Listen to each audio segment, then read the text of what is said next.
हाय। क्या आपको अक्सर इंग्लिश बोलने में हिचकिचाहट होती है? क्या आपको दूसरों को देखकर हैरत होती है कि ये लोग इतनी अच्छी इंग्लिश कैसे बोल लेते हैं? क्या ऐसा हुआ है कि आपने बहुत मेहनत भी की पर आप सामाजिक तौर पर इंग्लिश में प्रभाव नहीं डाल पाए? अगर ऐसा है तो फिर ये छोटे छोटे वीडियोस जो मैं आपको डाल के देने वाली हूँ ये सभी आपके काम आएंगे। आइए आज शुरू करते हैं एक साथ सफर हिंग्लिश से इंग्लिश तक विद VRJ। मैं विभूति राज्य लक्ष्मी जंदेव हूँ और पिछले 25 सालों से रूरल एरियाज में खास तौर पर हिंदी मीडियम के बच्चों को इंग्लिश सिखा रही हूँ। ऐसे बहुत सारे मौके आए जब मैंने कॉरपोरेट लेवल पर मैनेजमेंट को भी इंग्लिश सिखाई। जो लोग बहुत अच्छे हैं, एक्सपर्ट्स हैं और प्रोफेशनल रूप में बहुत पैसा कमा रहे हैं, लेकिन क्योंकि हिंदी मीडियम में पढ़े हुए हैं तो इंग्लिश बोलने पर उनको कॉन्फिडेंस नहीं आ पा रहा। तो अब इन वीडियोस के माध्यम से मैं अपना वो एक्सपीरियंस आपके साथ शेयर करना चाह रही हूँ कि हम कहाँ गलत हो जाते हैं या कहाँ गलती है। तो ये हिंग्लिश क्या है, आइए पहले ये समझें। जब हम हिंदी मीडियम स्कूलों में पढ़ते हैं तो इंग्लिश हमारा एक सब्जेक्ट होता है, यही फर्क है। पब्लिक स्कूलों में, कॉन्वेंट्स में इंग्लिश एक भाषा का माध्यम है, एक भाषा है जिसे हम कम्युनिकेट करते हैं, एक विचारों के आदान प्रदान का माध्यम है। हिंदी मीडियम स्कूलों में विचारों के आदान प्रदान का माध्यम हिंदी ही रहता है और इंग्लिश एक सब्जेक्ट के तौर पर पढ़ाया जाता है। क्योंकि इंग्लिश में हमारा टारगेट केवल मार्क्स लेना रह जाता है तो हम कुछ रट्टा लगाकर और कुछ अपनी ओर से जितनी मेहनत हो पाती है वो करके नंबर ले लेते हैं, पर मौखिक रूप से इंग्लिश बोलना हम नहीं सीख पाते। हम में से सभी जानते हैं राम स्कूल जाता है कि क्या ट्रांसलेशन है, बताइए तो। जी हाँ, Ram goes to school.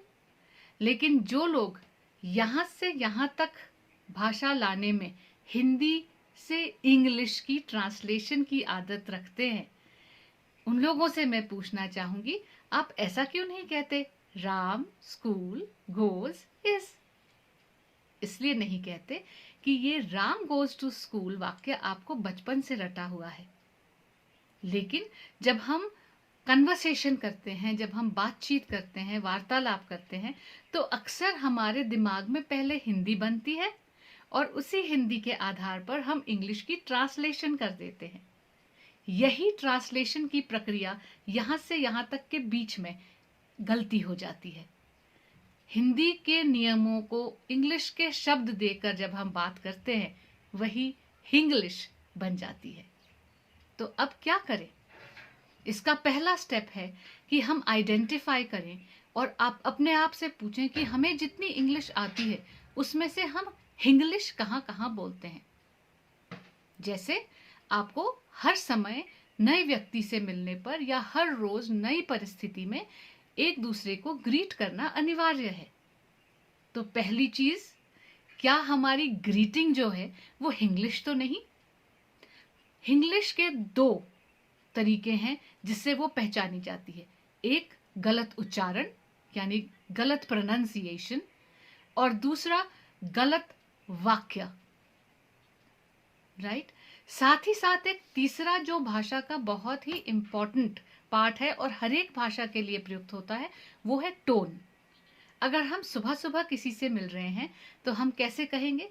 Good morning, right. Good morning, good morning ये कहेंगे तो हिंग्लिश होगा। तो हमें इंग्लिश की प्रोनाउंसिएशन उठानी होगी, गुड मॉर्निंग। और क्योंकि सुबह है और क्योंकि हम खुश हैं और क्योंकि हम चाहते हैं दूसरा भी खुश रहे, तो हमारी टोन, जो हमारा लहजा है, वो एक हैप्पी लहजा होना पड़ेगा। तो गुड मॉर्निंग, ठीक है। Good afternoon, good afternoon. ट और र पे जोर डालने की जो प्रक्रिया है वो अक्सर हिंग्लिश ही है। तो आज ग्रीटिंग्स पे काम करेंगे और देखेंगे कि हम कहाँ कहाँ ग्रीटिंग्स और फर्स्ट ओपनिंग लाइन को हिंग्लिश से बचा सकते हैं। एक और तरीका है हेलो। से शुरू करने का, हाय से शुरू करने का। तो यहाँ मैं बताना चाहूँगी कि हमें लगता है हम हर एक व्यक्ति को हेलो कर सकते हैं, नहीं। हम हिंदी में भी तो अपने से बड़ों को प्रणाम और नमस्कार करते हैं। तो इंग्लिश में भी हाय शब्द का प्रयोग अपने साथ वालों के साथ कीजिए, अपने से छोटे वालों के साथ कीजिए। हेलो शब्द का प्रयोग भी अपने से साथ वालों के साथ और छोटों के साथ कीजिए।